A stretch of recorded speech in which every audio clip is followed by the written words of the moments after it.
Did Msholozi apologize? For not picking up he did. Oh, no, He did. No, that's a good did. Obviously, if you know Ungamalala is a very charming character. So Mogoeng was crossing his fingers that he will emerge as a compromise candidate. Yes. Whenever there's then you can go in. So what does that say? It means Baba is not asleep. Baba is available. It's just that probably we are just being managed. Mara Jimmy Man is supposed to be an EFF MP at the time. Well, I don't want to go into those politics. Okay. I don't want to. A comrade by the name of Ntontoni, I'll just put it as it is.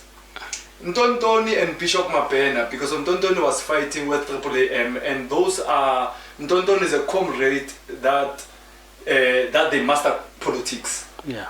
On the ground, was saying any alliance that comes into MK party must come through AAAM. Oh. Alliance movement. Oh. And on that event, he didn't say it's an alliance. He said we are one. I asked the same question to Jabulani Khumalo, and you would know at the beginning I started with it. Yena aya queen.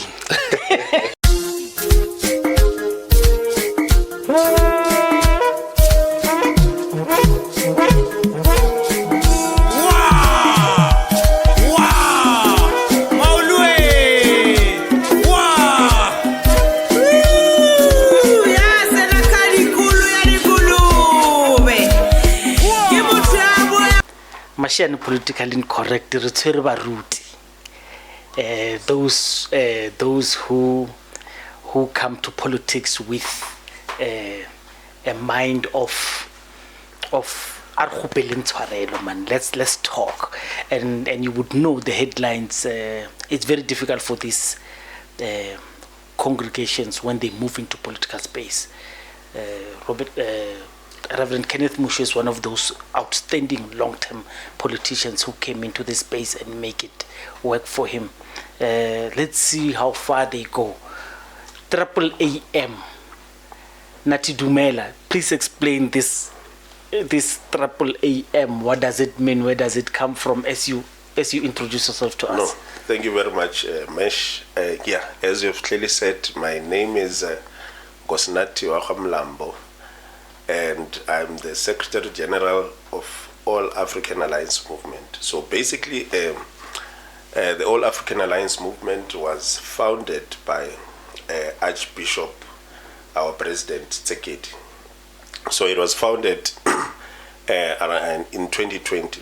However, the plan was to execute this particular plan around 2015, but unfortunately, he was attacked by stroke. So obviously it took a bit of time for him to recover. I mean, even now he's still, he's much better he's in a much better shape. However, obviously, that challenge, yes, it's still there. So basically, the party was formed around, officially with the IEC around 2020, So, and I just wanted to allay, the stereotype around AAAM being the political party for Baruti. So yes, the founder Ke Moruti, and obviously we've made a lot of strides and created a lot of huge relationships amongst Baruti Limarena, for just to address or redress the social ills basically that our country is faced with. However, that is not the limit. So AAAM is for everybody, though the founders, because there are some political parties whereby they're strictly for church-based, and so on and so forth. So AAAM is for the general populace of this country. Explain AAAM. Okay, AAAM, it stands for All African Alliance Movement. So I think even the name speaks for itself. So maybe the history in the past, before it was formed, Archbishop Tsekedi was the actual head of WAFC. So WAFC is All African WAFC all African Federation of Churches. Yes. Oh, okay. Yes. So then, because of that particular stereotype that I just explained, then they decided to move it to say, you know what, this needs to accommodate everybody, because if it's all African Federation of Churches, it will just be limiting to either the pastoral fraternity or the church fraternity, but now the bigger plan, obviously, it will be spearheaded by such ethos, of church base and whatever not. However, it is not limited to those particular foundations. Can an atheist become a member and even thrive in leadership? Precisely.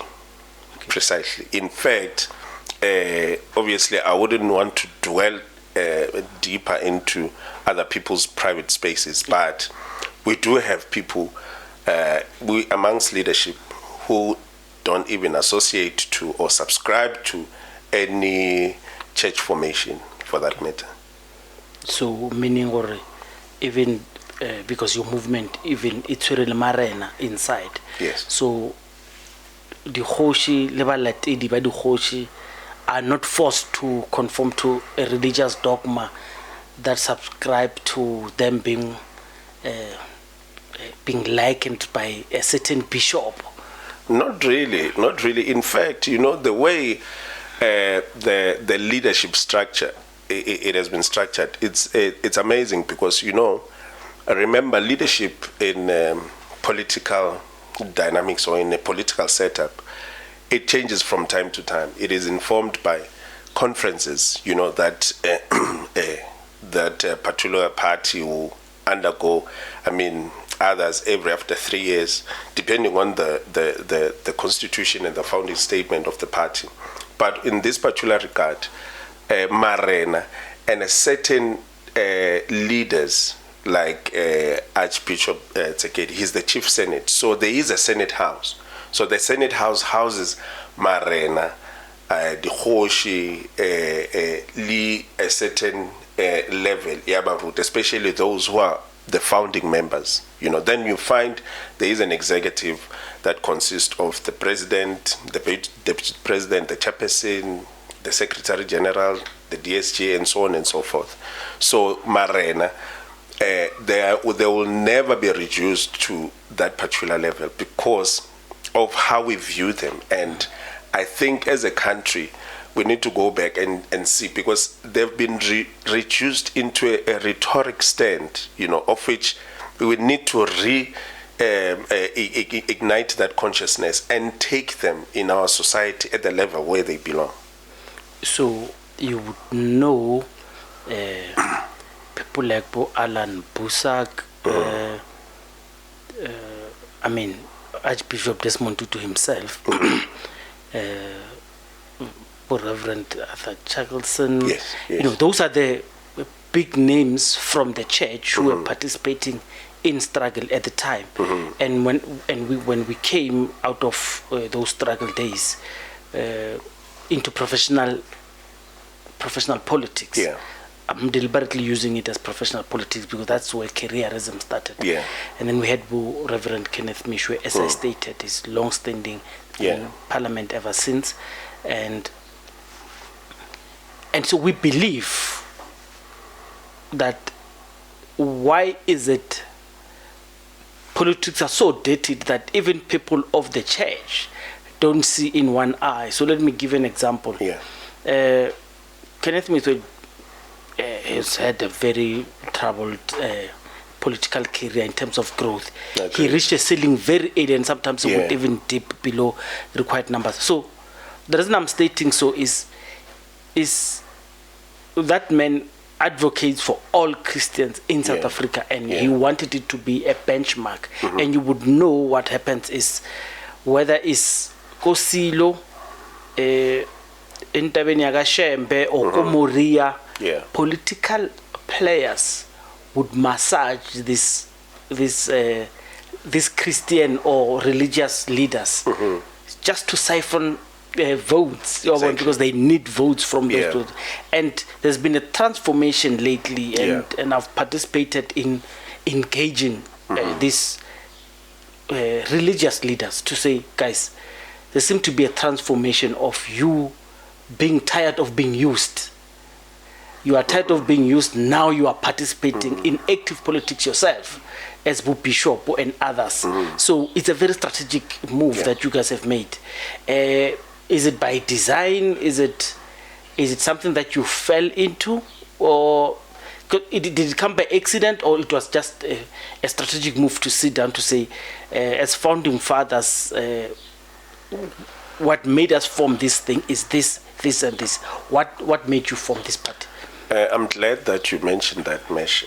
Just to go back a bit, as you have mentioned, the key pillars in the religious fraternity, who played a pivotal role in the political fraternity as a whole. Bo Allen Busak and Bo Desmond Tutu and so on and so forth. They played a key role, in trying. In fact, even as the ANC would call it, the underground movement and so on and so forth, when it was not easy when the ANC was burned to hold meetings and whatever. So those churches will be used strategically to hold meetings, and then obviously the apartheid regime will be under the the impression that maybe it's a church rehearsal or practice and whatever, but it was a strategy, so the church organizations around on its own, they played a very key role in making sure that our country is liberated from the apartheid regime. However, I think the biggest problem emanated from when now it was time for Kodesa.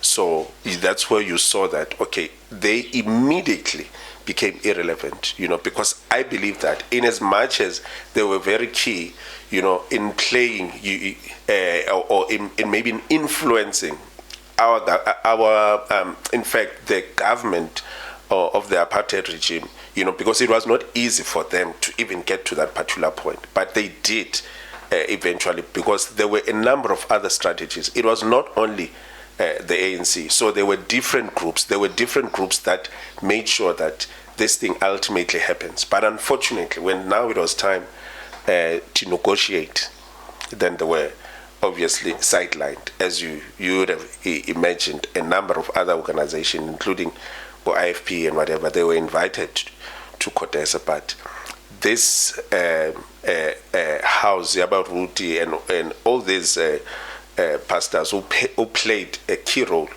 into the manifestation of the new South Africa, but they were not there. However, then we saw that in order for us to achieve this, it's important for us to go back to the basics.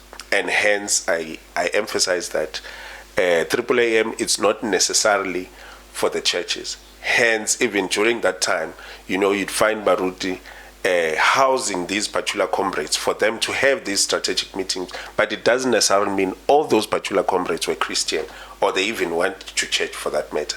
However, what was key for them was to make sure that every citizen and every South African finds space in the political fraternity. And unfortunately, obviously, that changed. I think that is why now we have came back and sat down and said, you know what, I think this is the strategy that you need to employ and make sure that we execute and we reach out to each and every South African and change this particular dilemma that the country is currently facing. I will check now. When was the South African Council of Churches found? Because I don't have a fact checker. I don't have a fact checker. So I just want to understand. You have a situation where you are lamenting the fact that during the negotiations of our country, the church movements were not incorporated. I don't know if the South African Council of Churches was there. I'll just check it. I'll just check it right now. So, the South African Council of Churches, a church by definition, it's a Christian house. Yes. So, South African Council of Churches represented all Christian denominations. Yes. And then, of course, others would not want to join.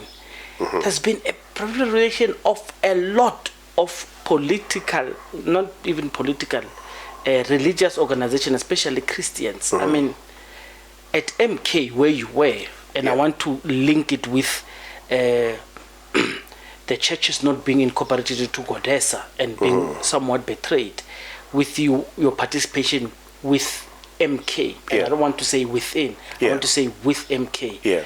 You found other religious movements inside MK.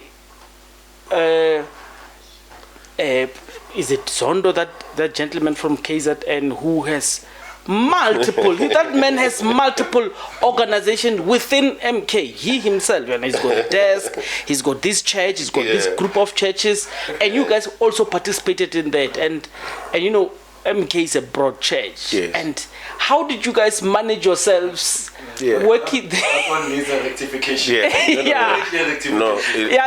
think you will address it. Please just maybe take your time, just maybe start it from because I wanted a lessons learned, because you stated Kodesa, and you know how politicians treated you, and all other political parties have been treating religious organizations very bad, very bad. You could, No, thank you. And kings. Sure. Of course, kings were treated, but they are still treated very bad as we speak. No, thank you. Sure. Mesh. This is very interesting because, you know, a lot of people, they think somehow we just smuggled our way through into MK, or we were rather invited. Unfortunately, that is not the case. Yeah.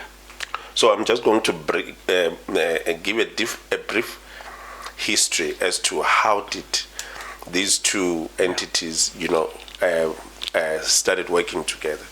So, as I had mentioned earlier, that AAAM was formed around 2020. So, initially, I'm not sure you might recall, but I'm sure it's all over the news. Initially, our founding president, President Tsekedi, he then reached out to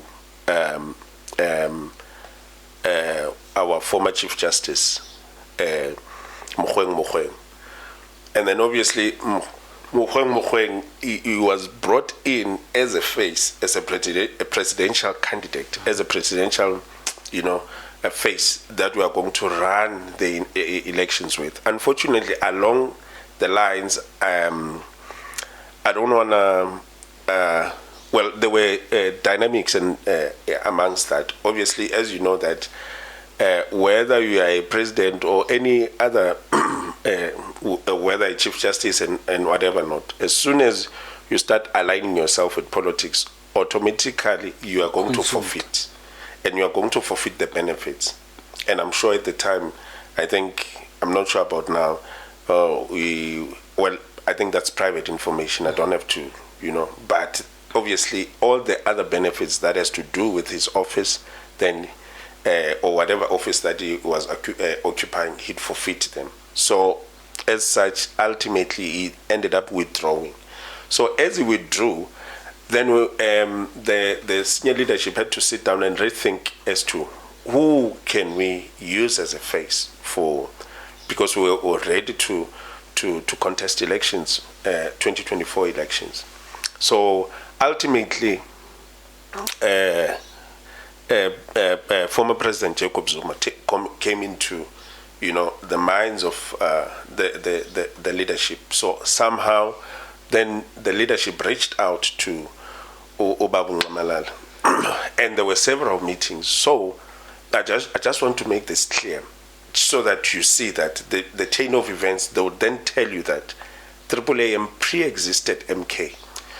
So I attended most of those particular engagements and meetings. I would be in that particular space with President, together with President Jacob Zuma. But on this particular one, the first few meetings, I was not there.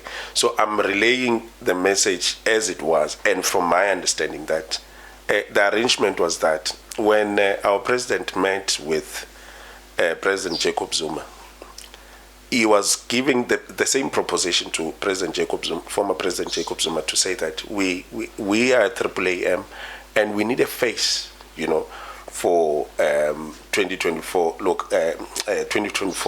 national elections.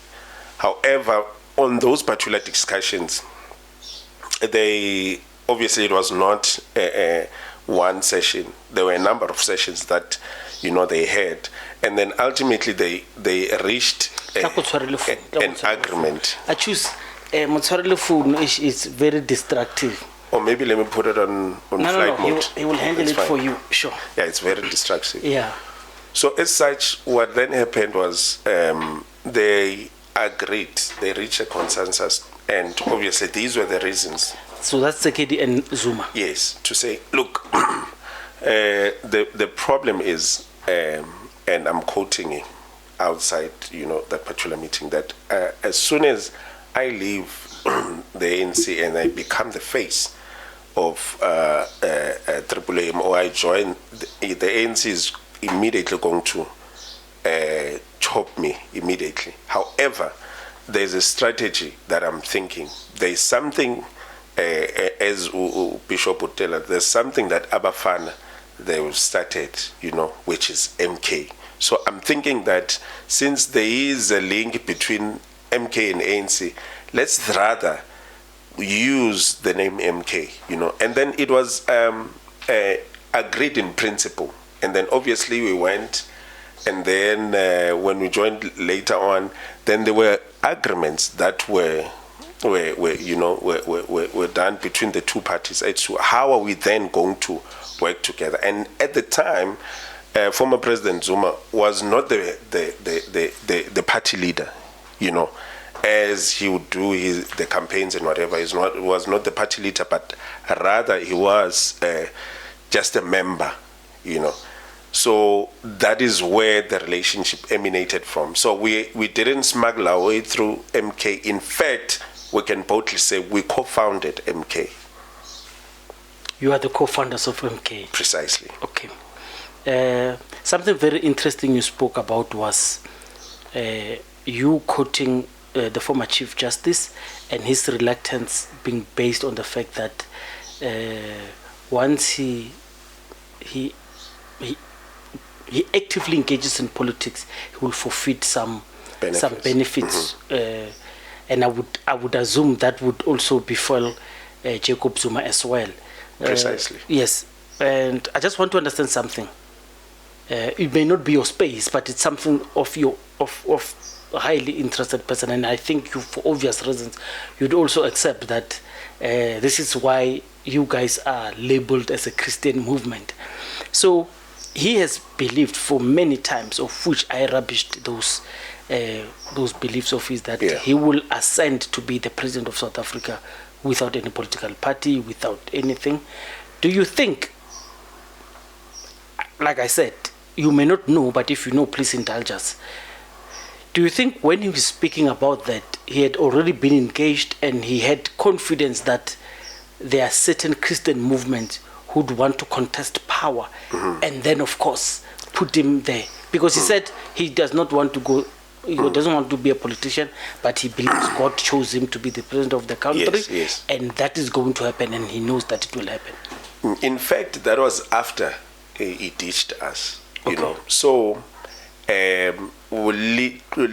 close leading to the elections. It was after he ditched us, because I think when he eventually officially ditched us, it was around 2023, around August, October, if my memory serves me well, and of which that was when almost the time when we were going to start engaging with President Zuma. So I think it was for everybody, who was not as ignorant. It was quite evident that come 2024, we are not going to have one party having overwhelming majority. And I'm thinking, probably he was thinking that should South Africa be found in that particular space, obviously it is a prerogative not only not of a single party, but of a collective, probably of that particular, I don't want to call it GNU because there was no GNU at the time, but of that a coalition or grand coalition, because obviously a coalition of more than one party, they call it a grand coalition. So on that grand coalition can simply say, okay, we are agreeing, all of us, to say we are going to be a form government, but however, we thinking that the person who will lead us in this grand coalition, it can be such and such and such. So that grand coalition has a prerogative to choose whoever who can be a president, because obviously no single party has overwhelming majority for that. So I think he was talking from that particular perspective, that because there were very strong possibilities that a grand coalition can choose whoever they want to preside over that particular grand coalition as a president. So Mogoeng was crossing his fingers that he will emerge as a compromise candidate. Yes. Whenever there's a parliament is about to hang, and then they will use him to say, okay, let's compromise on him, so he could ascend to power. That would be my biggest assumption. Yeah. And you qualified. Yeah. Of course, I qualified by saying he's not Mogoeng. He's just assuming because his proximity to the negotiations. Yeah. You spoke something very interesting. Yeah. I spoke to Mzugisi Khonyuza. He's the coordinator of MK in the province of Gauteng. Mm-hmm. So coordinator would be the secretary of MK in Gauteng. Mm-hmm. And he said they lobbied the president to form something. And so you do understand that Msholuzi is quoted by a lot of people.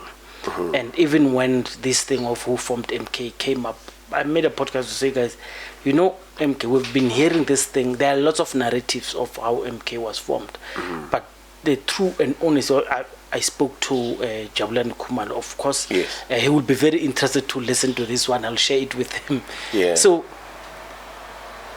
I've told people that I actually believe all of these narratives. Yeah. And I believe the narrative that says people formed MK, mm-hmm. and they quoted Msholuzi to say, please come on board. Yeah. But of course, he says he formed it. Mm-hmm. But there are a lot of people who can give you evidence to say before MK was there, we went to him and mm-hmm. we suggested this thing. Mm-hmm. And you said he himself told you that yes. So meaning there's this vehicle that is quoting me mm-hmm. To come and ride with them. Mm-hmm. So, and you regard yourself as founding fathers of MK, and this is where you belong. And how did the journey, as you kept with it, mm-hmm. Because yours was to say you want to change a South African narrative, and you went with Msholuzi. I'm going to coin a word now that is not being used. Mm-hmm. Stage to stage, rally to rally, yes. Campaign to campaign, mm-hmm. program to program, throughout the entire election campaign. And you moved with him, and you held his name where he could not hold his name. Mm-hmm. So it was a campaign. And vice versa. Exactly. Also held our name where. Of course, yes. So it was vice versa. You rode on each other's strands. Yes, yes. And so, how was the relationship before we even talk about where the came and broke its back? Okay. No, well, the relationship was quite good. Mm-hmm. You know, there's a lot that was discussed, and a lot that we hoped for. You know, for a much better South Africa. You know, there were a lot of discussions behind the scenes that were happening. How are we planning to co-govern, you know, beyond just campaigning, but how we're going to co-function, co-govern, and all of those things, of which there is a contractual agreement to that effect, you know, which somehow was meant to govern the relationship between ourselves and MK Party. So the journey was quite good. The journey was quite smooth, and all of us were quite optimistic about the relationship and what we intended to give to overall populace of South Africa. However, you see, as they always say, that things that don't end wrong, but they usually start wrong. You know, so you somehow get the signs, you know, and so there were red flags. Yeah, precisely. precisely. And obviously I can boldly say that because at the time I was directly involved. Excuse me. I was directly involved. That's water for you. I was directly involved, though I was more on the back seat, but I'll be there, yes. when these discussions were happening. So when I talk about those red flags, I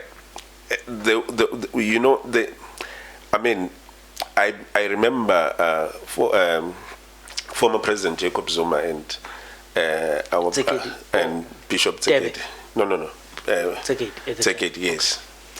They would talk maybe 6-7 times a day on the phone, even at night. You understand? They will have those phone calls because obviously there was this thing that is heavy, that is serious, that they needed to deliver and do and plan together, So, but now those red flags that I'm talking about, they started when at times Bishop would call and then these calls are not answered. Okay, obviously, at times you get busy and obviously it's not a big deal, And then there was a rally in in Alex. Yes. And already that agitation was there to say, no man, something is not adding here. Yeah. And already even this rally, on previous occasions, they would have even planned as to how to they journey together and whatever. In fact, I must put it on record. At some point, that a former president or whatever, they have their own motorcade. They will even travel together in that motorcade. That's how close this relationship was, by the way. So they would ride in the same motorcade? In the same motorcade, together in the same car. So Bishop would come with his own? Yes. And Bishop would come with his own motorcade and then he will ride in because obviously they need to touch base and whatever. Yeah. That's how close this thing was. So, leading to Alex, as I was narrating earlier, that already that agitation was there to say, no, something is not Something is amiss. Because now we are not even, there's this thing and I can't even find this person. And even I would Duduzile, because at times, obviously, if he can't find him, we'll call the daughter, I would Duduzile, Abu Jablile. Or none would answer. When they met there, he then said, you know what, when we met with Ungamalan, and that was coming closer to the election, I think it was around March now. So I was like, you know what, I think we need to iron out a few things. There are some things that are missing, And then obviously he went on stage, no worries and whatever. So as now the event was over, we needed to leave. Already had indicated to me that, you know what, I'm going to request an immediate meeting with Ungamalan. And I apologize for interrupting you. I just want us to get into speed. Yeah. At the Alex event, Jaulani says that event was not even properly paid for and everything. I just want to check something. Were you on stage? Were you on the podium as AAAM? That's number one. Yeah. Number two, you did not speak to each other from start to finish because you are saying at the end you did not speak to each other. Yeah.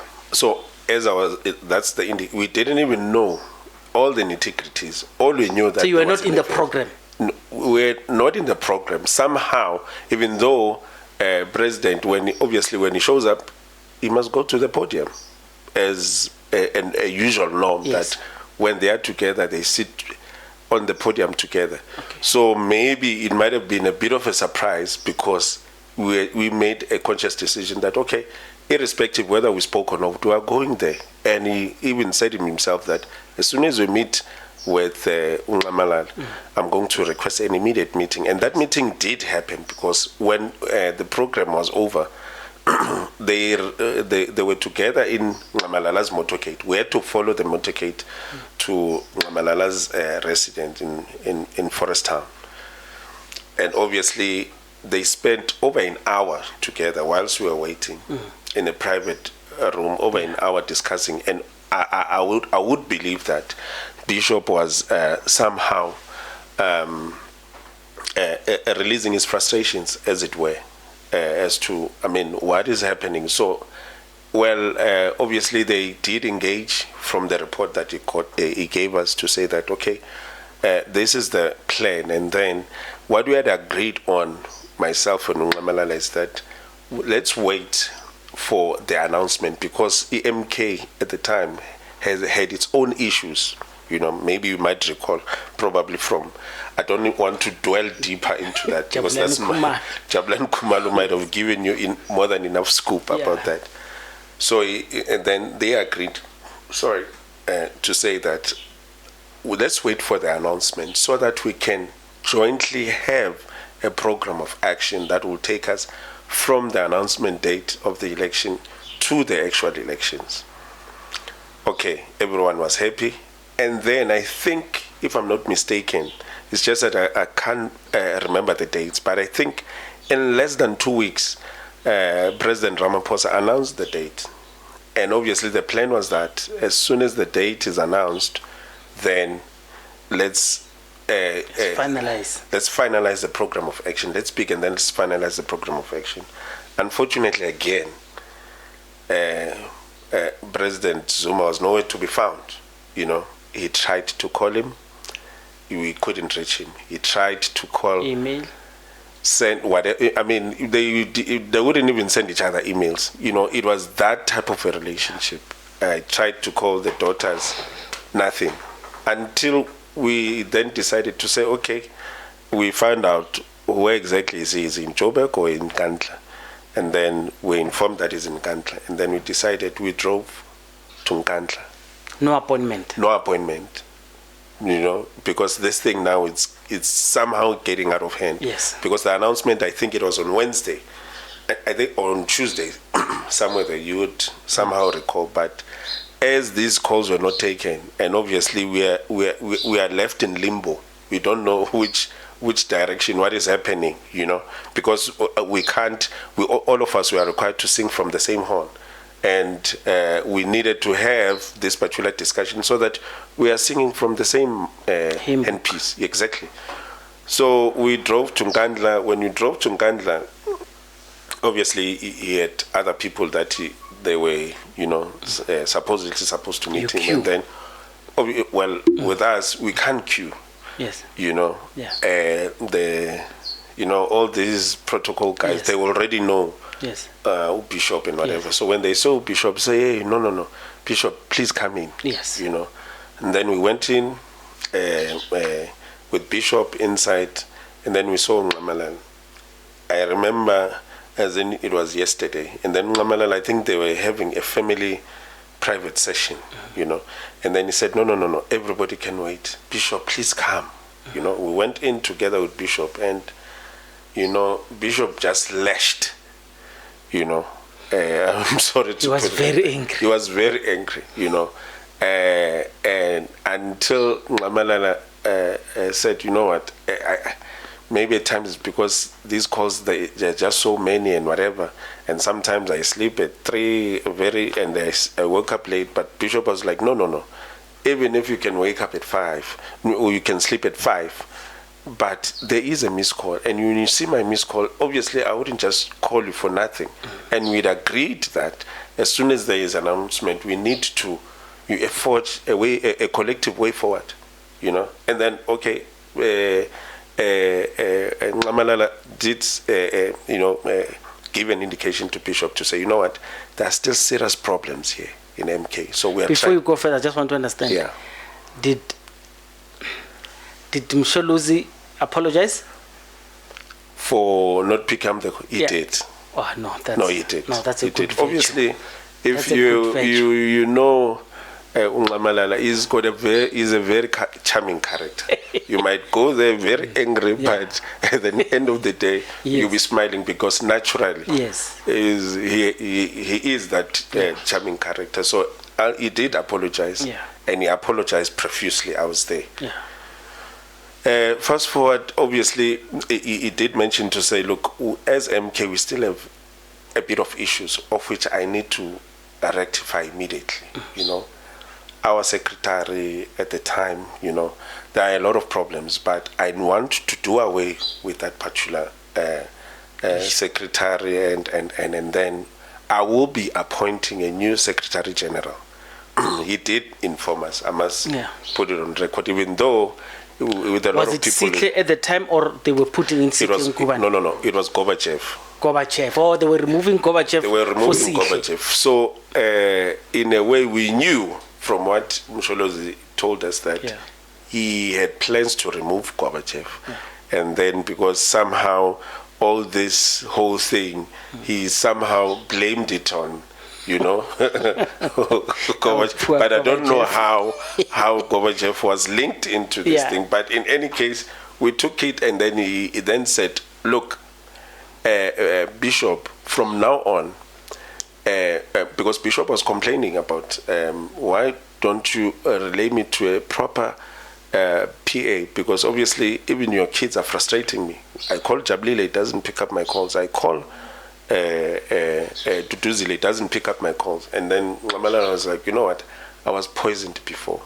And then it was suggested to me that I do away with external PAs. Let me rather use my kids. So I will talk to them. In fact, he called them into that meeting, and then a bishop reprimanded them. So, and then it was agreed outside that meeting that, okay, he will no longer call for meetings and whatever. Myself and Jablile, we will arrange that. So I will liaise directly with Jablile. So at the time, that was the arrangement. Myself and So Jablile. you are manning the bishop's office, and Jablile is manning Ubaba's office. Yes. And anything that has to do with AAAM and MK interchangeably. Sure. So that was the arrangement. Everybody was happy. We came back, things, cooled down. And then there was and even said that there was going to be a meeting on Sunday where he was going to fire Gorbachev. And then on Monday we'll meet and then forge a way forward quickly, so that, because there were a lot of things that were unattended, including the IEC list, and they were just left hanging. However, we're supposed to start with that. And then fast forward in Joburg, as he had arranged, I called Jablile, since obviously I deal with Jablile. And then Jablile said, yes, confirmed. We spoke on Sunday, confirmed the meeting. We are still meeting Obaba on Monday. Fast forward, we go to meet Obaba in Hyde Park, since he's in Joburg now. On our way, and then just Jablile calls me to say, hey, Obaba is not feeling well. And we were just around the corner. I was like, no, Jablile, we're already here. So maybe don't tell that to me. Probably explain it to Bishop. Said, okay, fine. And then we went to the house, and then we were told that Obaba is not feeling well. He had long meetings and whatever. Right now he's sleeping. Remember, obviously we keep checking these red flags. Coincidentally, whilst we are still there, and when we are trying to appease the bishop to say, no, definitely, let's move the meeting tomorrow. We'll cook nice meals for you and whatever, jokingly and otherwise. Coincidentally, Bishop got a call from Jimmy Manyi. Jimmy Manyi is calling Bishop to say, no, Bishop, I'm told that you have a meeting with Obaba. Can you please spare 2 minutes of your time? And as he's calling, he was driving inside the resident, Jimmy Manyi. Please spare 2 minutes of your time. I just want to see Obaba quickly, and then you can go in. So what does that say? It means Obaba is not asleep. Obaba is available. It's just that probably we are just being managed. Jimmy Manyi is supposed to be an EFF MP at the time. Well, I don't want to go into those politics. Okay. I don't want to go into those politics. So Mzwanele arrives. Mzwanele arrives, you see him, he's driving in, and then Bishop said, no, it's fine, because already he had agreed to say that we'll meet him tomorrow. So that's another red flags right there, So we go, and then the meeting was postponed for tomorrow. It doesn't happen. It's another, we go there, obviously, we see him, but we are not getting to the gist of the matter, the things that actually brought us here. And obviously, even Gorbachev at the time is not fired. It was Monday, I think, until Thursday, on the eve of the closing date for the submissions to the election. Of the list. The list, yes. That's when maybe we had that particular meeting, as to, well, I don't even really understand what was the purpose of that meeting, because it wasn't what we had expected. But anyway, what can we do? We must work with what you have, you know. So ultimately, after that particular meeting, I'm like, can't do what's happening, because even the things that he said they were going to happen, they're not happening. But when we left, we then learned that after we'd left, they had their own meeting, and then Gorbachev was dismissed from his office. But I don't want to dwell deeper into that. Remember, I'm here representing the AAAM. It's just that obviously there is a deep background history, and a lot of people, I think, they were misled, and they need to, you know, have some prevalence to this particular information so that they are not all left in the dark. And of course, the difficulty would be at the time is you guys have went globetrottering, telling people to not worry, MK's here. Yes. Yes, and you wanted to deliver a message. Yes. You wanted to deliver a message, and you were consistent in saying, no, let's go worry and let's go chaba. Yeah. And when you yourself got frustrated, and it would be very embarrassing to go to the people and say, hey, you got that vehicle I see on. The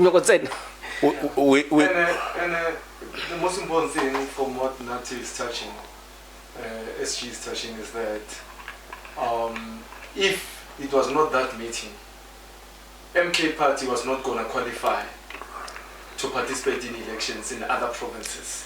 Precisely, even national. Wait, which meeting? The Thursday meeting. Oh, remember, the one on the eve? The eve. After the eve of the submissions of the list. What happened? What happened administratively there? Sure.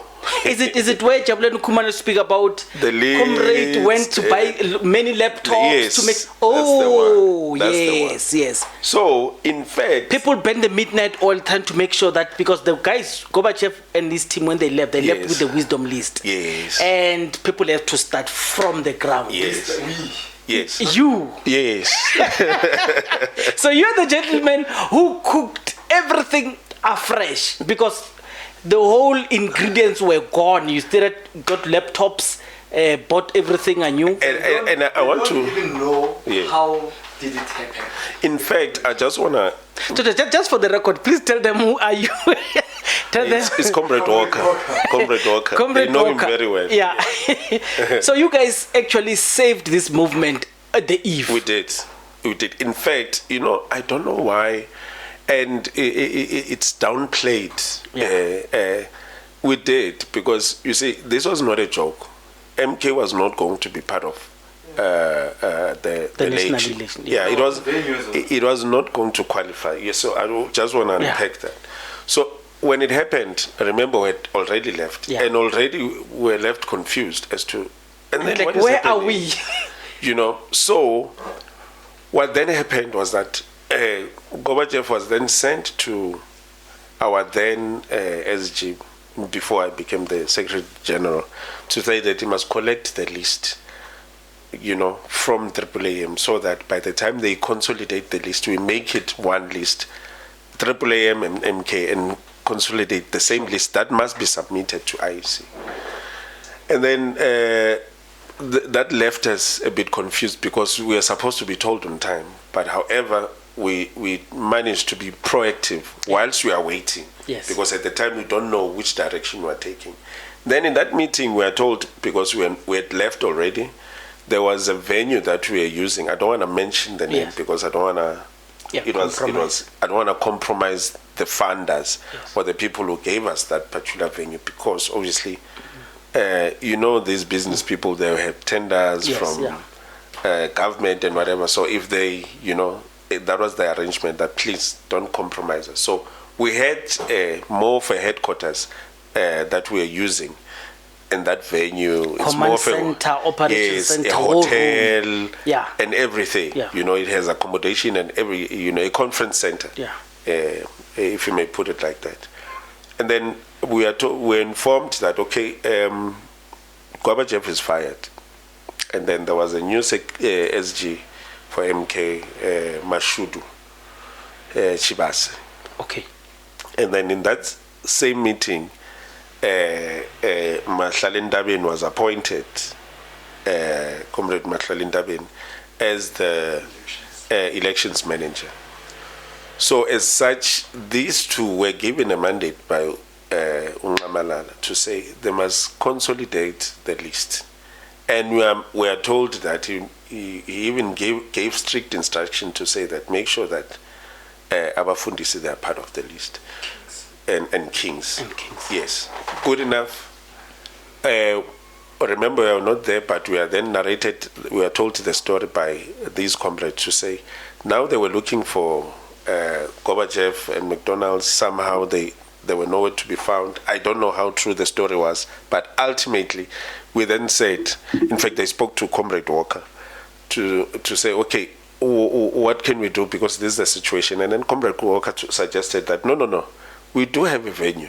Come, bring everybody, bring every workforce, let's start working. And remember, we had already started crisscrossing the country, myself and Comrade Walker. So there were comrades that were... You already knew, yes, identified. So for us in this particular journey, there was no AAAM and MK, we were one thing. So when we are dealing with comrades, we're dealing with comrades, whether MK or AAAM.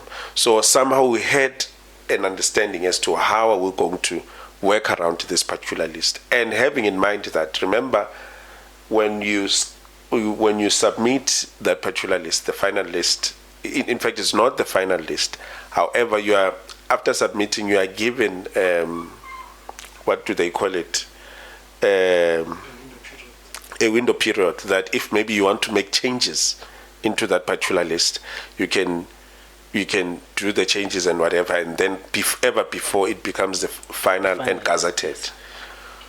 And then that happened the whole night. As Jablani in your show narrated that they even bought new laptops. It was just a mess. But fortunately enough, around 3:30, everything was done. We never slept. We worked throughout the night, making sure that that list was consolidated. But on the flip side, this is then what happened. Because this is the part I want to have an understanding on. Yeah. And maybe I'm defeated when you said you just took everyone because you were not this one MK, this one AAAM. At the time, how many of your people do you think, Walker, or these were your people? Because, the media reports it as if it was the two bishops and some kings or some mahoshi who were there.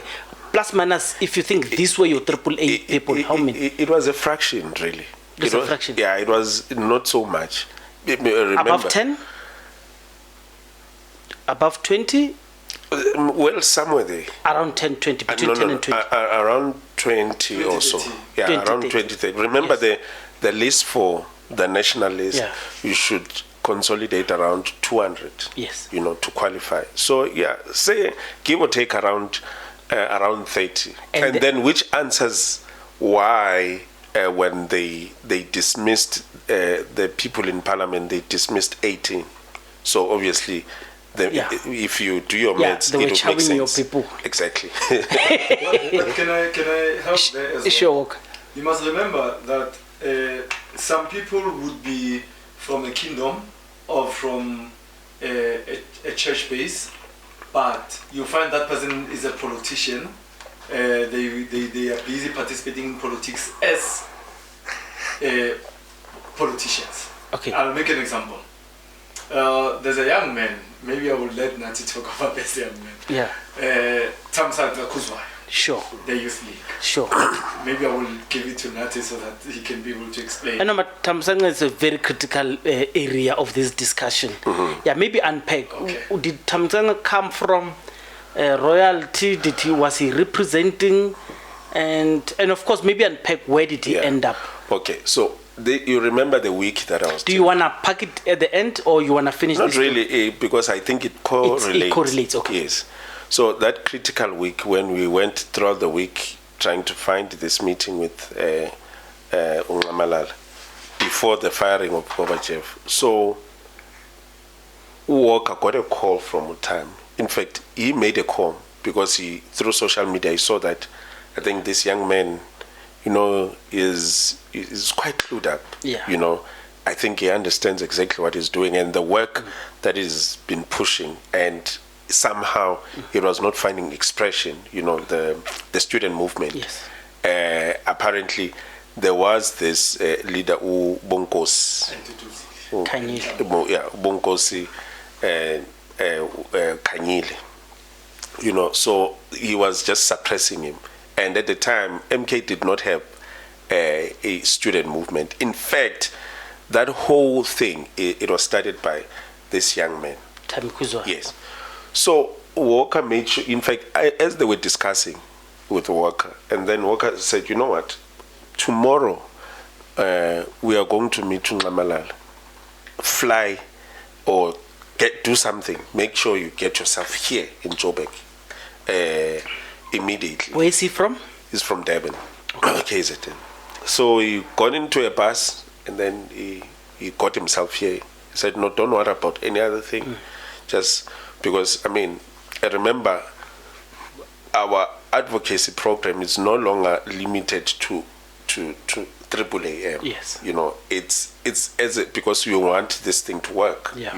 And obviously if there are those divisions amongst ourselves, we need to find a way to address them. So he came to Joburg, and as he came, we narrated the story to President, to Bishop, to say, there's this young man, so and so and so, these are the challenges that he's facing, and maybe we should give him an opportunity, to meet with Malala and explain himself as to what's actually happening.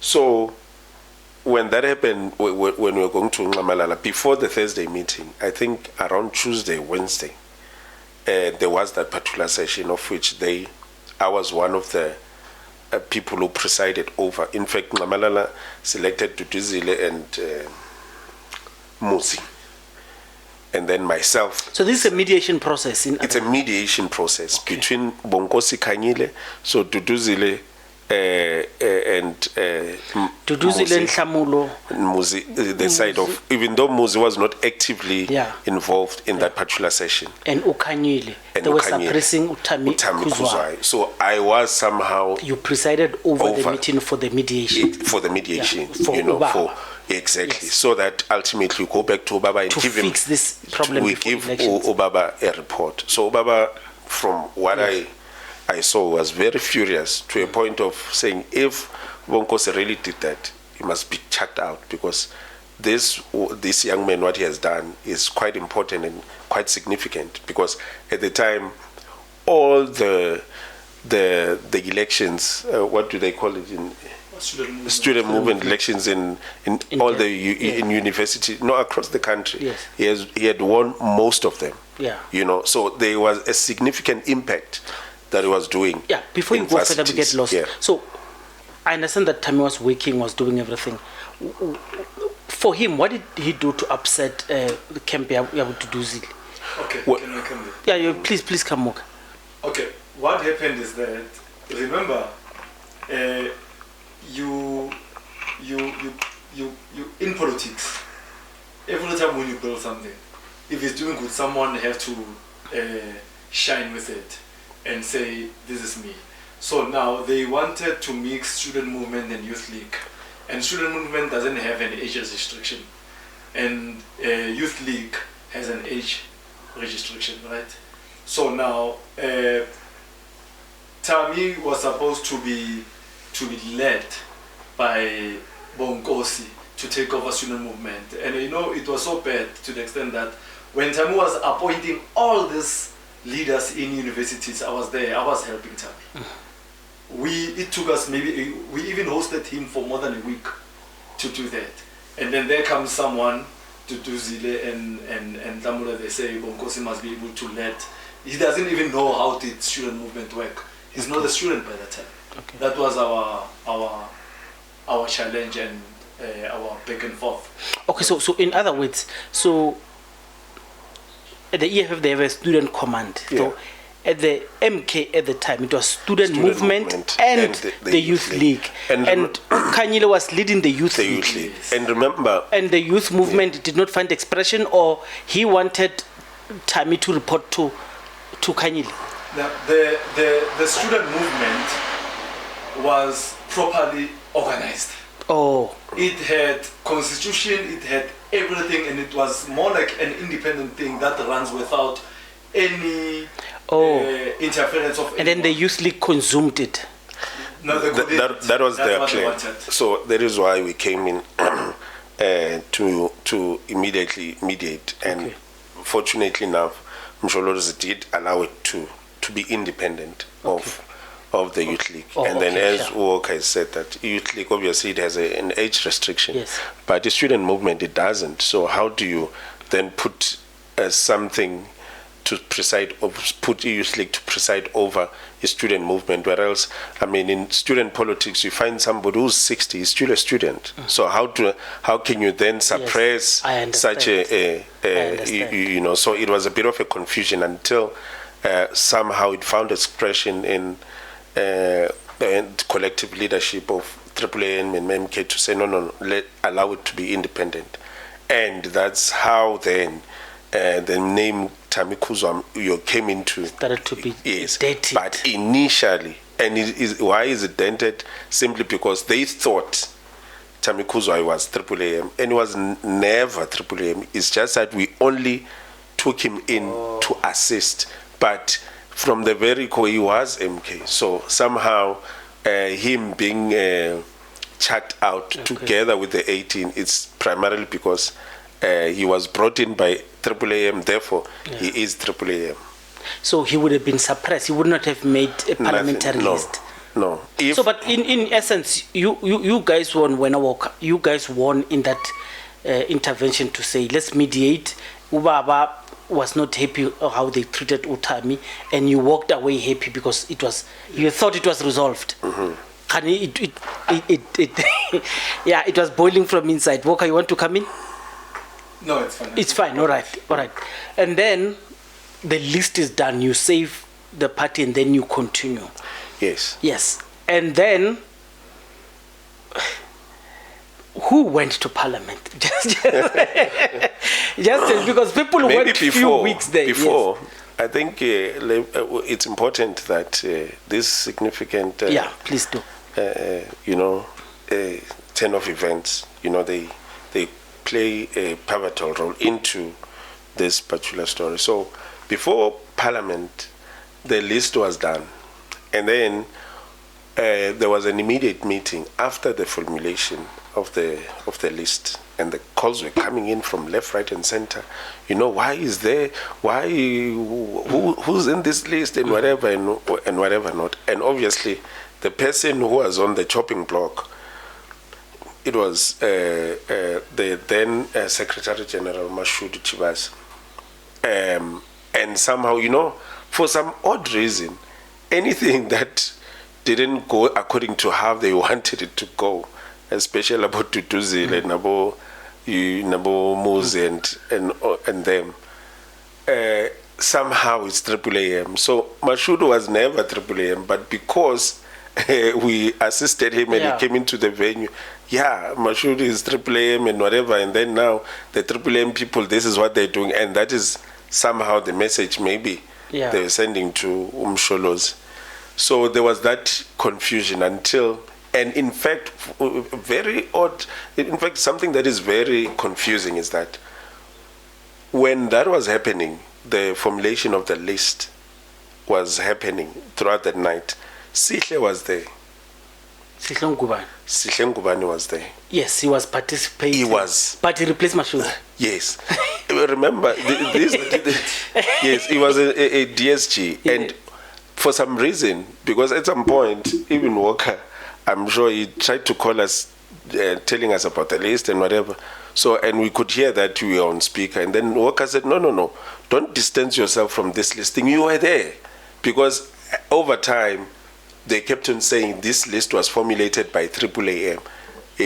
And anybody who were there, they started distancing themselves. You understand? But the likes of Abu Sihle and the like. So he was there. And he knows for a fact that he was there.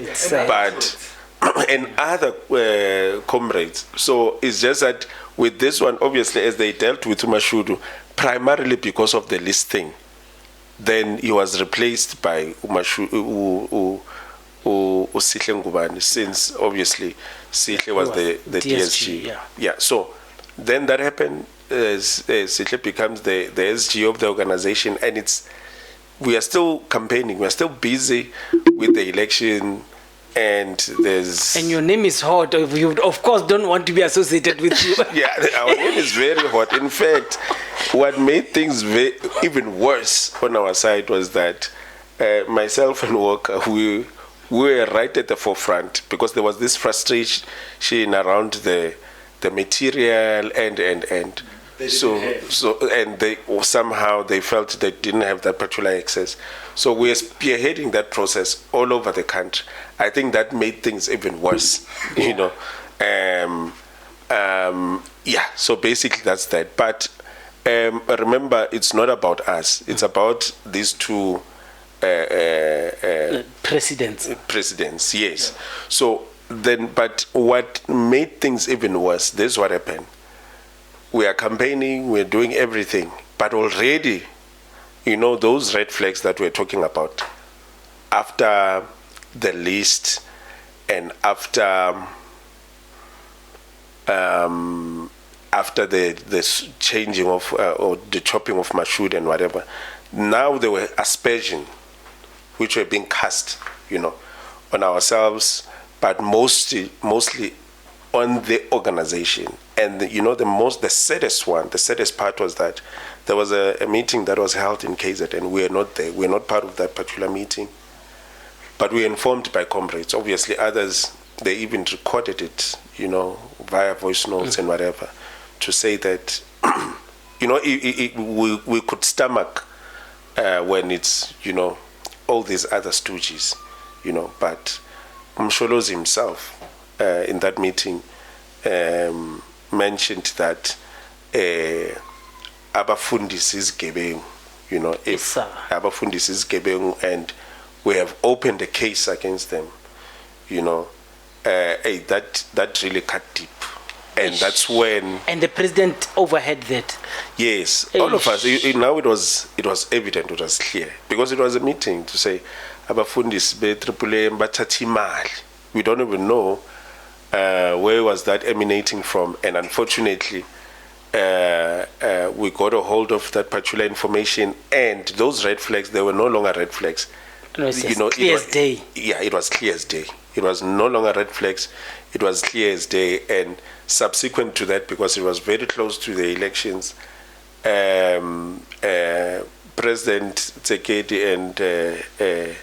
and Debe, they received expansion letters and via WhatsApp. And this is after the elections. Before. No. Just after the eve. Yes. It's after the elections. But yes. those WhatsApp are backdated to before elections. No. The WhatsApp came after elections. But the letter, the date was backdated before. Yeah. Which was key. Yes. Obviously, in building the case, because obviously these things must somehow and I want you have to synergy. And I want you to hold it there because Walker hinted at something. Yeah. So you know what PCC is, right? Yes. So PCC is the Sanko of MK. So it was formed around March, building up from January. Yes. And this is what at the time where all these organizations started.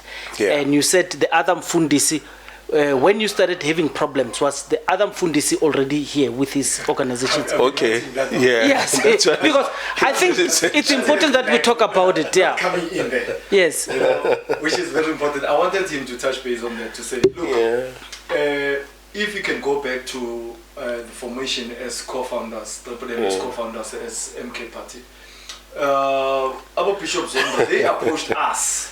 Yeah. While already we were far.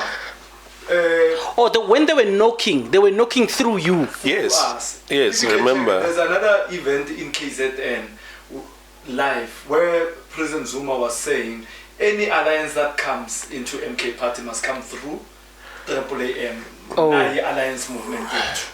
And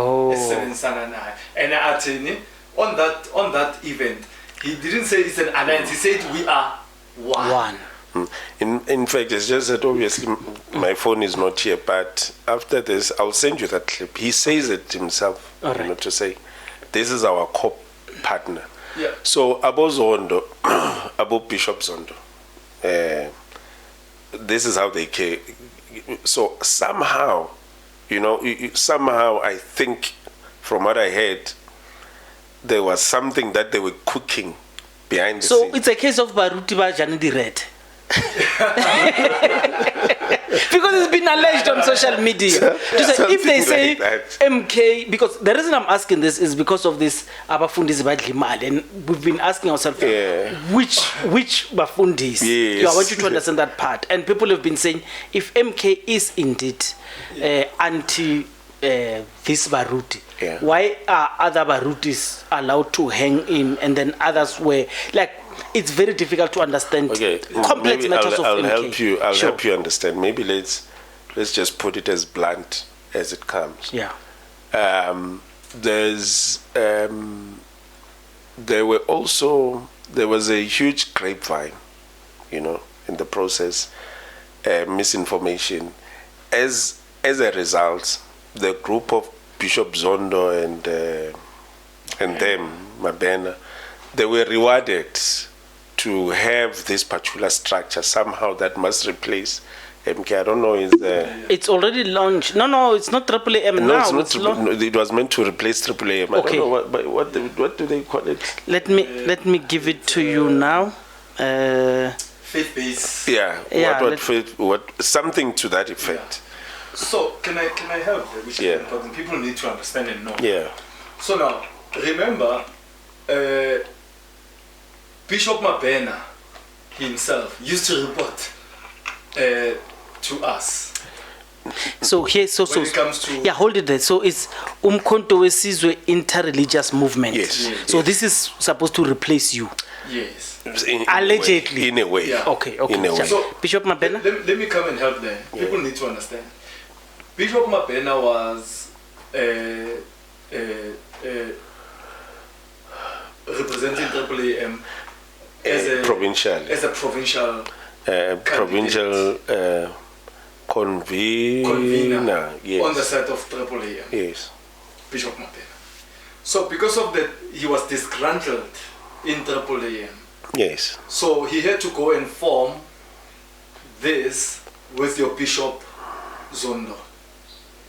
So, but Bishop Zondo only came to MK party during that day of the list. He was he was there. No, he was there, yes, during the he came. The formation of the list. For him to be on the list, they had to. That night and that morning, Bishop Zondo was there. He came himself to make sure that he's... Yeah, he came himself. Okay. And they called so, by the way, you will see Comrade Walker at the end when he comes and show his face. Yeah. They can't fit all together. Yeah. Yes. So, Bishop Mabena called me and said, Bishop Tsekedi said, please, Bishop Zondo should be on the list. I said, but no, it doesn't work like that. We know the people who work the ground. We don't just take someone from out of nowhere because of he's a friend of whoever. We know these are our leaders, our presidents are our leader. But already I have a list that represents AAAM into MK party when it comes to the list that they agreed Bishop Tsekedi and President Zuma. So are you alleging that Zondo wanted to come into that parliamentary list using AAAM?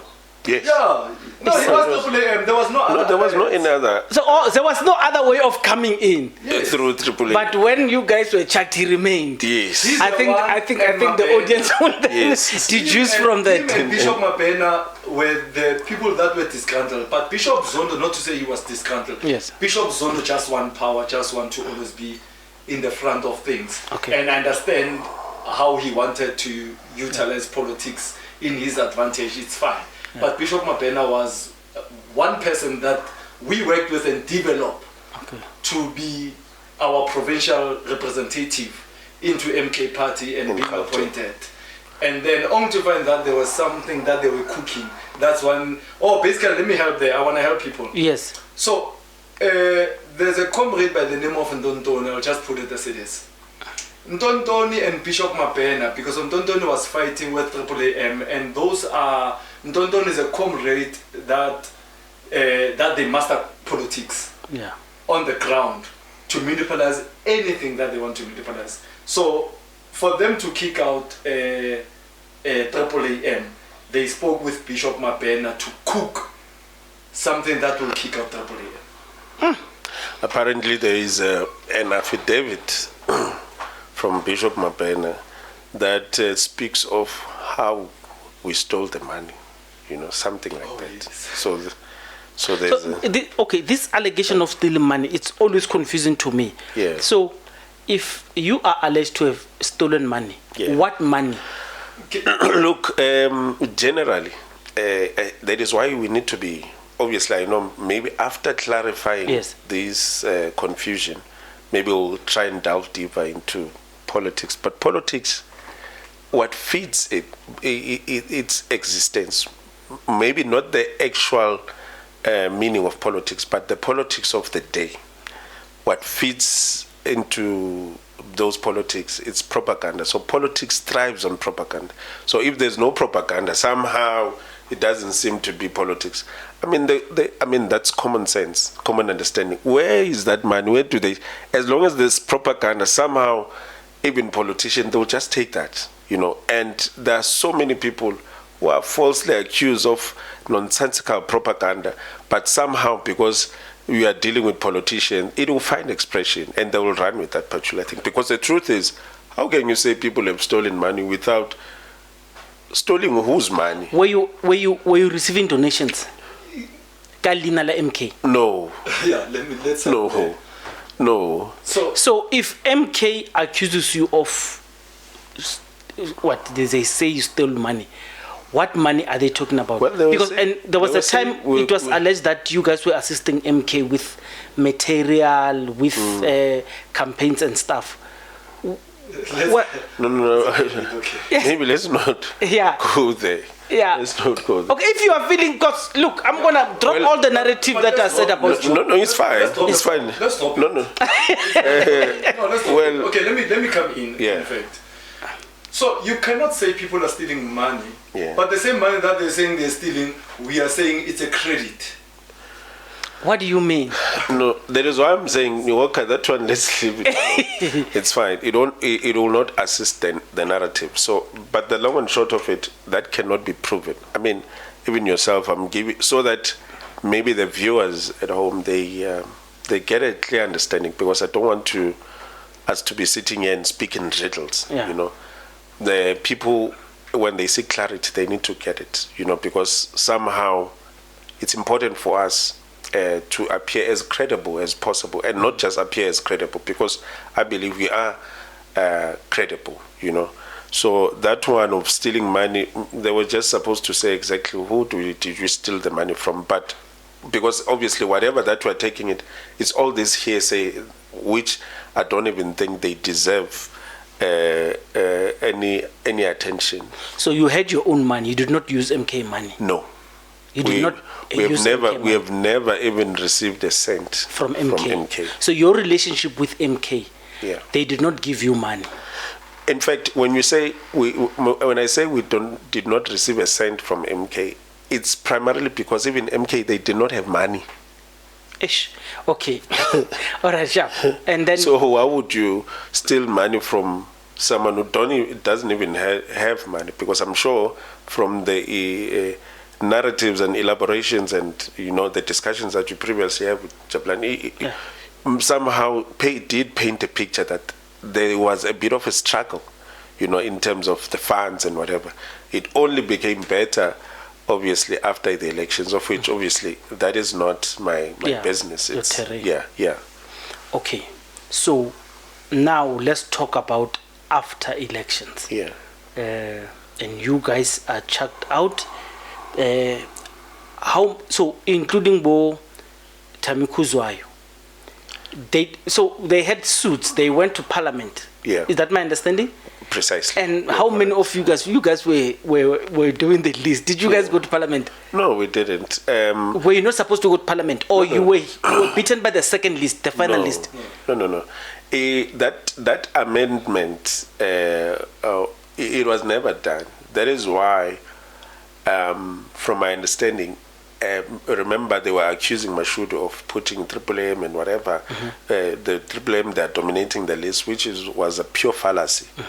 But I'm of a understanding that, in stating his case, I believe he had said that, look, if there's a problem, we still have a window period. This list can be adjusted accordingly as we agree, And one other thing, because I think even some of the bishops and maybe they came in there by really mistake, because what would Msholo's or President Zuma would say to Bishop when I was there, not once, not twice, when Bishop would ask, manje Malala senza njani, and obviously with our elementary understanding of how these things work, we would then be told, or maybe he will just whisper to the bishop to say that no, unga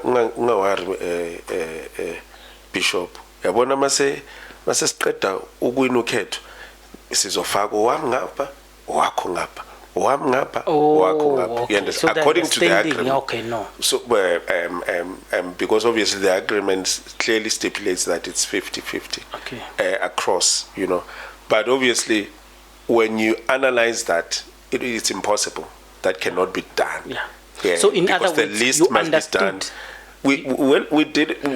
This whole thing happened by chance, because I didn't personally have that particular understanding. I thought we're just working in confidence to say that no, Msholo Zute, after my elections, a bishop was a fago wako. In true Shaka Zulu but style. Somehow, but somehow we got to understand that no, that we're being managed, because there was no way we're going to do that after the elections. But it surprised them. When we do the list, we tried to balance the kings, the pastors, and the comrades that won the crown, because we used to work with them. So and you guys, it surprised them. This is why it became a problem, because they were expecting them and the people that they know to be on the list. And by mission and vision, you guys actually share constituency. You go for religious people, you go for traditional healers, you go. So the same list that you guys were putting, is there same constituency as well? Not really. Let me just put it on record. For Amakosi to find expression in MK, it was through AAAM. That is why even now it's quite evident. The Amakosi were more visible during the campaign trail, because obviously it was through AAAM. But if you can check now, I mean, all the things that were promised, Amakosi, Amakosi this, Amakosi that, and whatever not, it's not happening. I mean, in all these MK gatherings, do you see Amakosi anywhere? No. Because I don't know whether it was just used as a campaign trail, which is really heartbreaking, because obviously to us, Amakosi, we take this to heart, and to show that maybe, somehow it was just a dangling of a carrot to them. It's somehow, it's a deep concern. So the latest king who left, and is the founder of Ichenje. Yes. Nchenje. Yes. He says he would want to speak, but when he speaks, he's going to come across as if he fights MK, and he doesn't want to do that. And a lot of people, keep telling us that, and unfortunately, it then paints you guys as if it means now you want to fight MK. So he says he left because there were a lot of unkept promises that were not kept and stuff. So I just want to ask, as it stands now, how many kings, people who came in there who are not politicians, who are just kings in parliament, who are in parliament? From what I've seen there, and of which is just 2 who are claiming to be kings of the Khoisan. And the Khoisan kings, they don't know those people. You know, that's very funny. There are two. They usually wear the, you know, Yeah. the king regalia, you know. But the their traditional- inclusion is for them as kings. I don't know what's the relationship there. Okay. Because remember, it might be something that they planned behind the scenes, of which I don't want to get into that. But maybe one day when you have the time, they will come into this platform and really, we keep tell trying, us. believe me. And we keep really, trying. these two. I can give you a list these of two characters, MPs who, especially those one, maybe these two characters, and then tell us exactly which constituents are they representing, because the Khoisan people, they don't know them, you know, because we work with kings.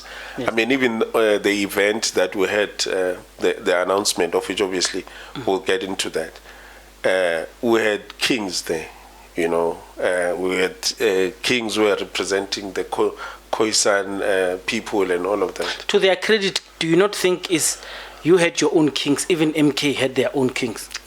Only those two. But the kings. Only those two. Kings is- That's what I'm saying. You guys are sharing the same constituency, and Okay, it I'll shouldn't make an be. example. Yeah. If I'm looking for a king of Makgata Makgafela, Yes. and I'm saying No, it's fine. Leave it. from Yeah. Makgata Makgafela, who's the king? It's King Nyalala. I must go to King Nyalala. Exactly. So you If I can. want Mzilikazi, I must go to King Mzilikazi. King Mzilikazi. Yeah. Unless if You the can't have a parallel. You can't have parallel. All right. It's fine. Unless if it's chiefs. Okay. Chieftains. All right, all right. Before I get to where do you think you messed up, let's talk about the last one. What happened to Tamikuzwayo and his block? They went to court. I think they lost, and they made allegations that they had to pay their monies to Capitec Bank. Was it ever true? Was it ever in the put forward in court? I don't want to really entertain that. But is it, for one reason or the other. I'll Yeah. tell you why. Remember, there were two court cases, Okay. of which it was the one that I told you about. Expulsion? The expulsion of these two expulsion letters, which they were very rogue in nature, and how it happened. It had to be challenged in court. So hold it. So yeah. it's yours for the bishops. Yes. So that's the one for the Yes. bishop. Is still on No. We won the case. in December. Yes. But nothing came of it. Look, not that nothing came of it. It was after then. Remember, we are not power hungry. Or Yes, maybe that's exactly what I'm saying, because I want to the understand vision. what happened. We wanted to show the legitimacy of this thing, and we did that. And if maybe we were after going to sit in parliament, I mean, you asked a very critical question to say, you guys, you were amongst the people who were there. Yeah. You understand? I mean, this thing is about moral and consciousness. I didn't see it fit for me to be there, because I thought the organization outside, it's more key, you know, for us to be, because I'm more of a, you know. You chose not to go to parliament. Precisely. So. And the two bishops, Tsekedi, Yes. Yes. after winning the court case in December, Yeah. so they chose not to go to parliament. Yeah, I just well, want to there was the Settlement out of court? No, What? we wouldn't stoop that low. There was a leave to appeal of sort and whatever. So we didn't. We chose. So it's still is the court process still continuing? We are not interested anymore. You know. So you won the court case, Yes. but you said it's fine. We just wanted to prove. Yes. And you let them have their two Let them be. positions. Remember, because we know our position as AAAM, and we know for a fact that come 2026 local government elections, I mean, the proof is in the pudding. Okay, that part And is that clear. that is going to be very clear. So ours is not for us to fight, for us to be power hungry. MK. No. And as a matter of fact, I'm just going to put it on record. I mean, President Tsekedi was never, he never even had membership of MK, primarily because the relationship was not on the basis of that. Swallowing But the relation, each other. no. It was partnership, you know. The same way ATM and MKC, they are not swallowing each other. No. They coexist independently. Yeah. But, okay. And then let's finally talk about this one. The reason I wanted to clear is because they are intertwined. Yes. So this Capitec one, it's an allegation that we don't know where it ended up. Yeah. And those comrades who were contesting their exclusion. Yeah. Obotami and what happened to them? Well, unfortunately, to this day, I don't think they got an opportunity to go back. I was not really following closely to their court case, but I'm aware that their court case didn't really find, expression to their advantage. Okay. Because the entire 18, which obviously they were included ATM and people. They were alleged to be ATM. No. AAAM. AAAM. Sorry yes, about they were that. alleged to be AAAM. Yeah. Let me. Walker, come in. Which is very important. Yeah. There's something that I want to touch. Sure. Yeah. Which is very touching, in fact. That there's one gentleman by the name of Sidwal Masilela. Okay.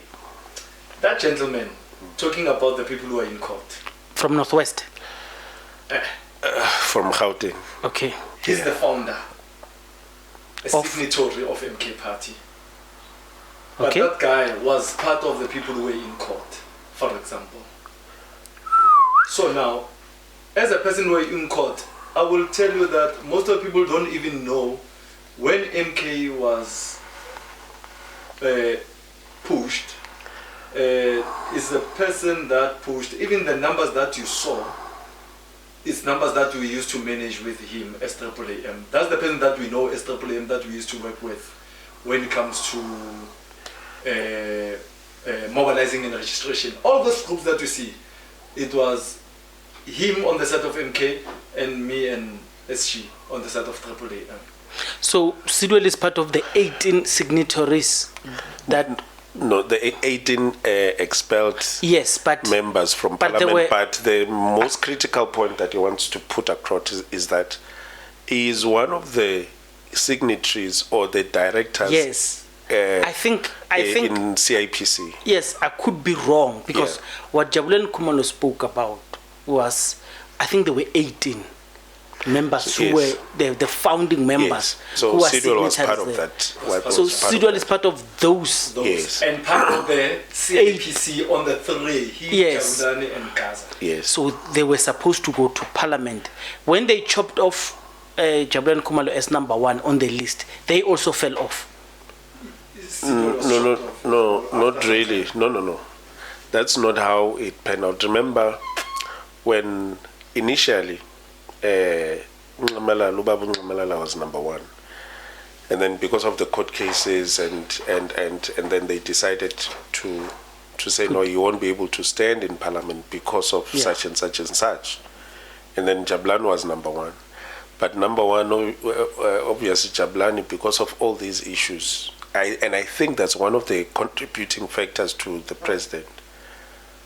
Then Jabulani fell off, and then when Jabulani fell off, Bishop Tsekedi became number one, and then that's where the problem really emanated from. That's why this whole thing and the expulsion and so whatever. 3 number ones fell. Yes, so that is why they had to really cook this thing very hard to say no. If this one is number one, then let's rather even backdate the letter to say. Oh, so you were fired before people could vote. Yeah, exactly. All right, it's fine. No, we were fired after. After the, yes, we were fired. But according to their letter. Yeah, because this is what Mary Paddy also says. They fiddled with the letter to look as if. Yes. And those administrative gymnastics had to hit Floyd because at the time, it was signed by Floyd, but at the time, Floyd was not even SG. But on our side, it didn't work because we won the case. Yeah. But in any case, we are not. So I asked the same question to Jabulani Khumalo, and you would know at the beginning I started with it.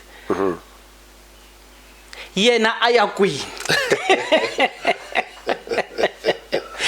Yena ayakwini. I mean, this guy is a chess master. Yeah. Yeah.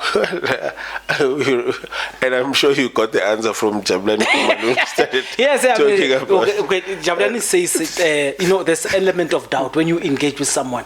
Zuma is very charming. Helen Zile he didn't herself. say that. No, but I'm just saying. Okay. Yeah, okay. but Jabulani Khumalo says, I mean, he gave this whole thing benefit of a doubt. No, he didn't say that. Okay, what did he say?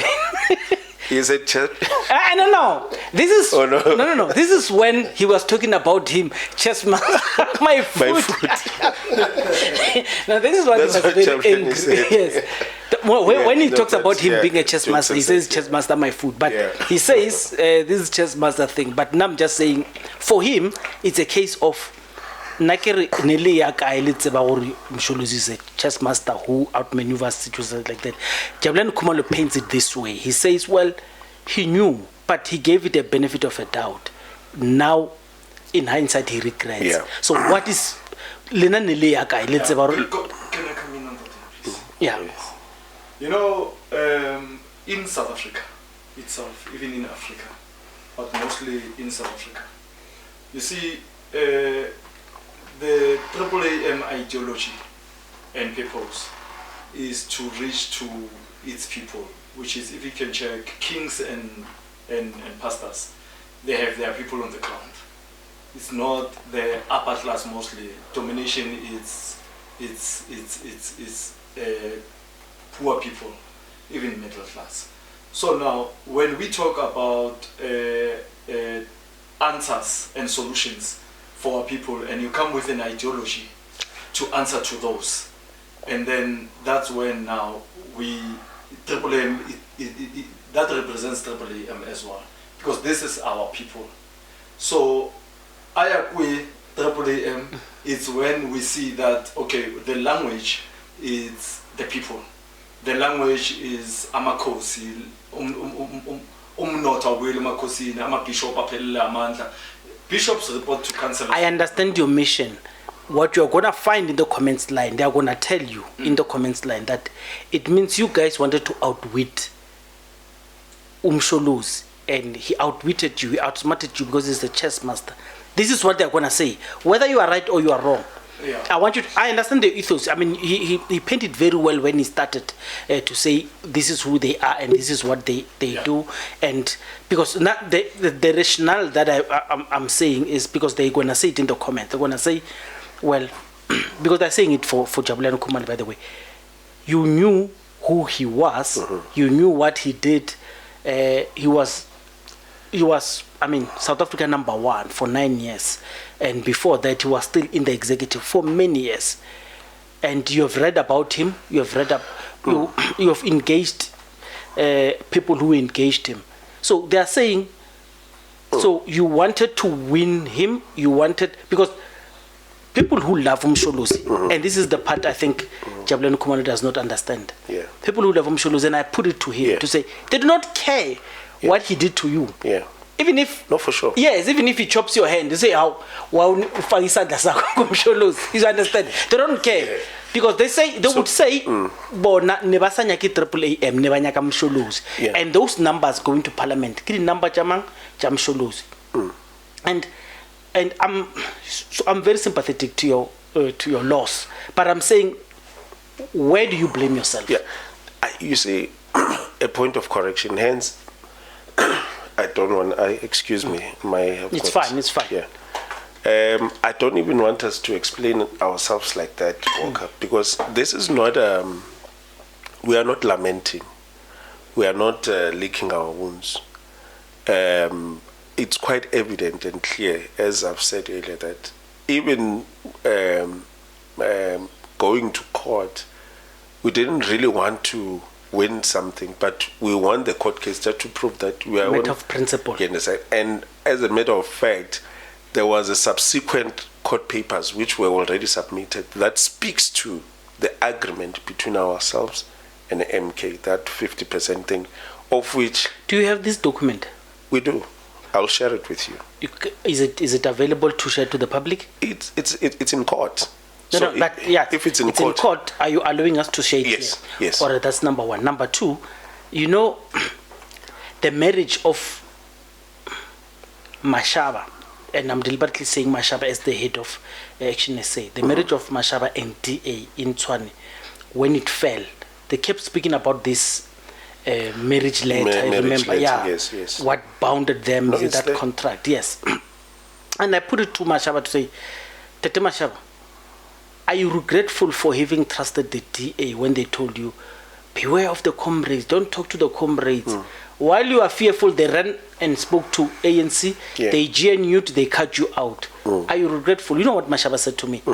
He said, no, they don't regret because it was a decision. Yeah. But you see, he's disingenuous. Yeah. It's a decision based on what his friends, his supposed friend told him. Yeah. But the provincial chairperson, Funzi says yes, it's a regret. For that relationship with DA, they are very regretful because it made them make certain decisions. Then they realized they were being taken for a ride. So, in a big scheme of things, you existed before MK, right? Yeah. We now know you on a national level. You leveraged on MK and you won. So you got something out of this relationship. Well, yeah. As I'm a communicator, so I'm looking at it that way. Yeah, well, we not, something that is tangible, but we are people of high morals. So we just wanted to share to the country that actually this is what happened and we are right. And we will remain right, especially where we are deeply founded and we strongly believe that this was wrong and we were right.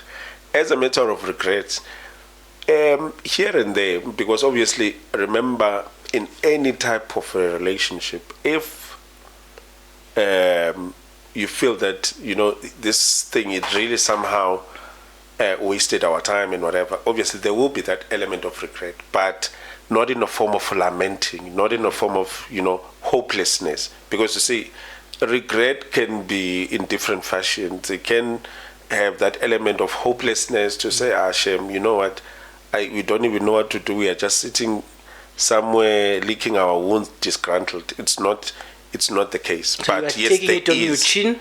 Yes, it's a lesson learned. You're going forward. It makes you more strong. 100%. Umsholosi. Yes. It's a hope for many people. And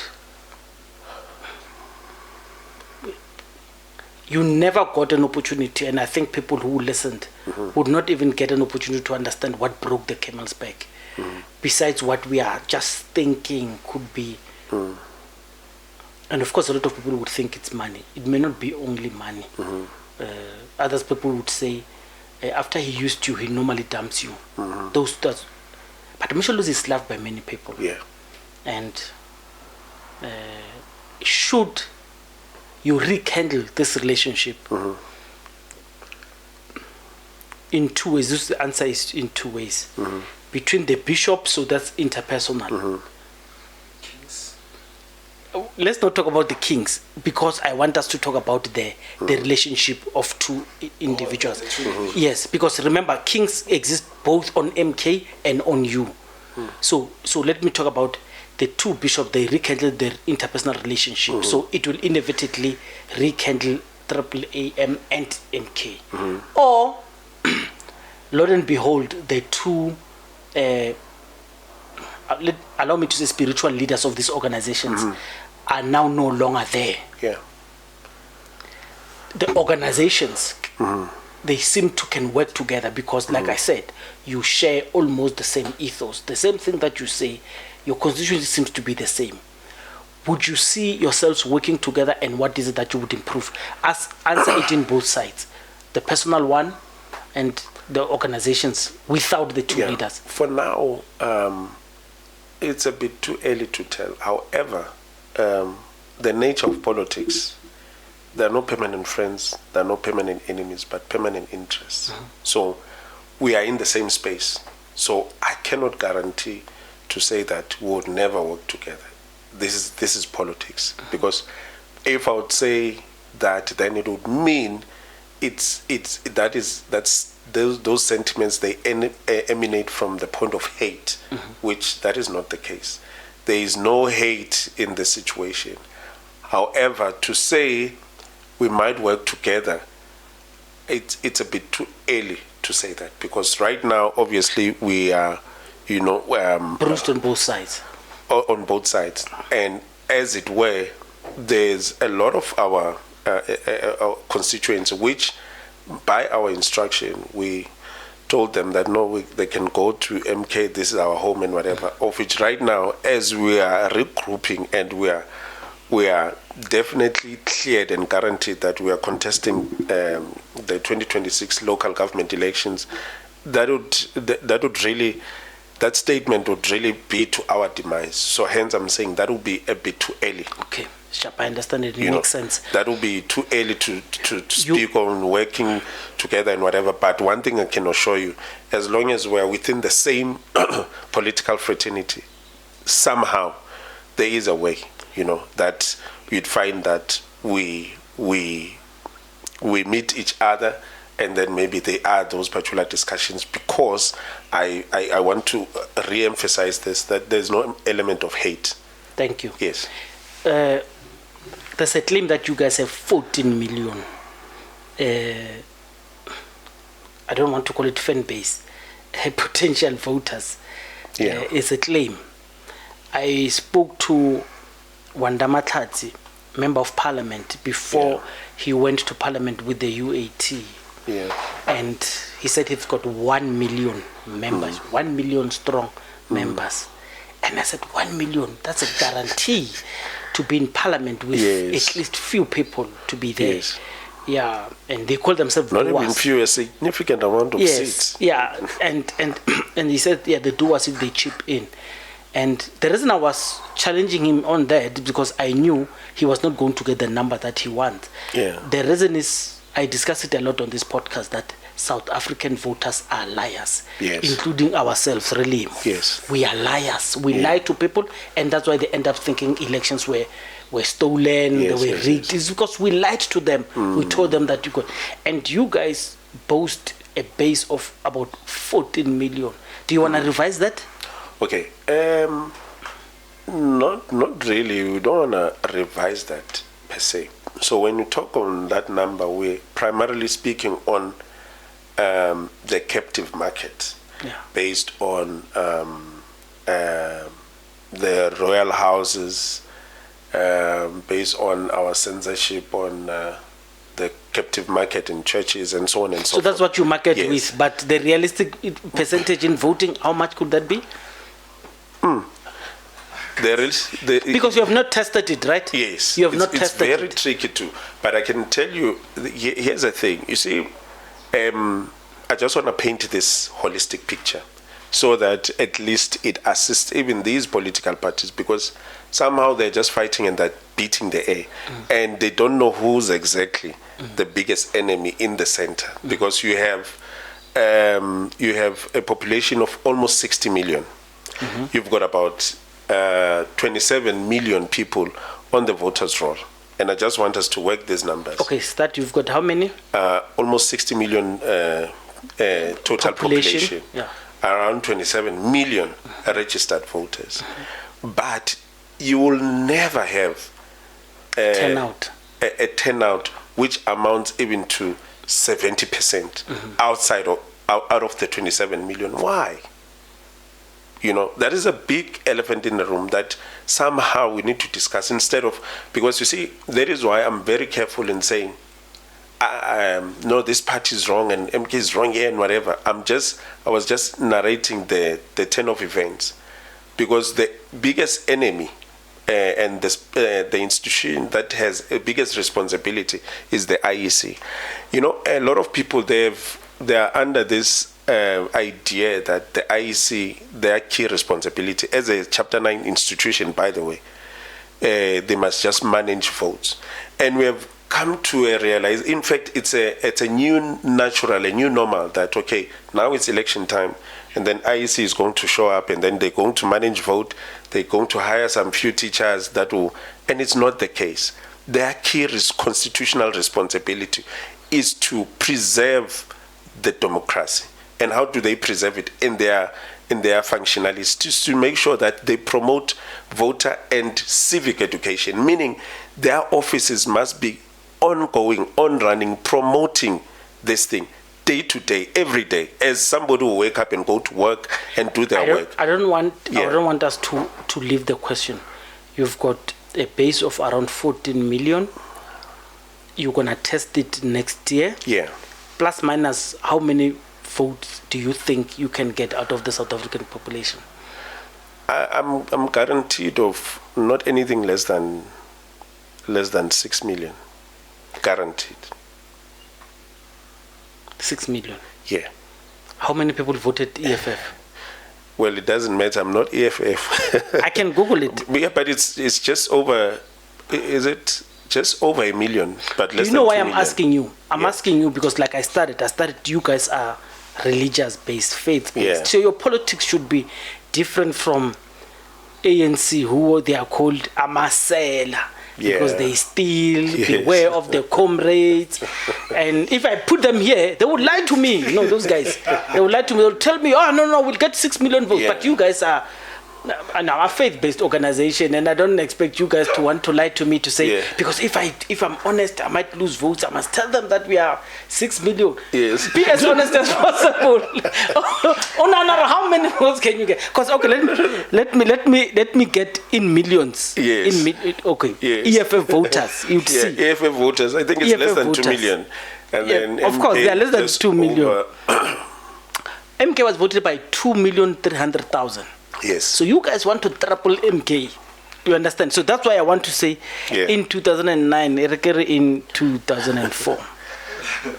No, not 2020. And I also remember, obviously, we are both engaging. Yeah. I just want to ask you a simple question. Mm-hmm. Are you somehow a runner? Have you got into running? Yes. I tried. You tried. So when you tried, maybe you guys, you were like 100. 100. Yes. So when you were there, did you plan to be number 100 or you plan to be number 1?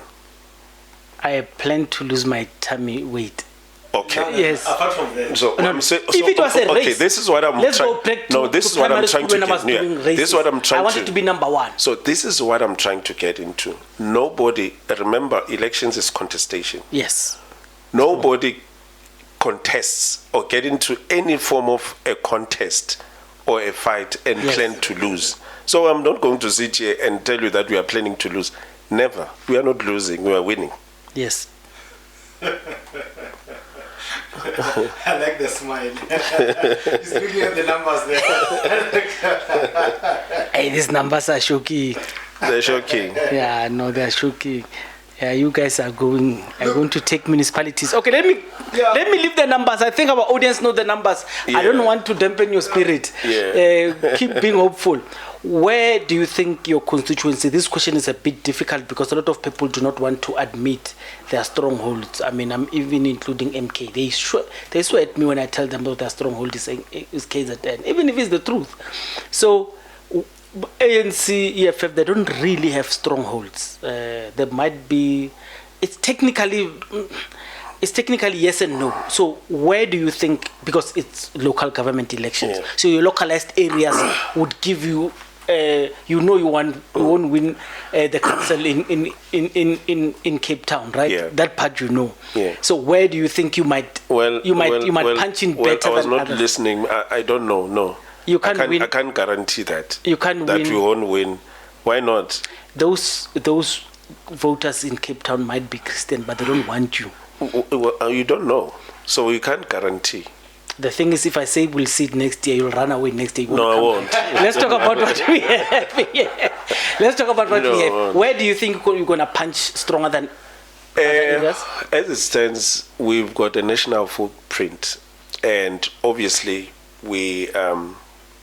It was only last week when we did a public announcement that we are completely disassociating ourselves with MK. So we are still in a regrouping situation, and obviously regrouping, it would then mean we are also taking stock. Okay, sure.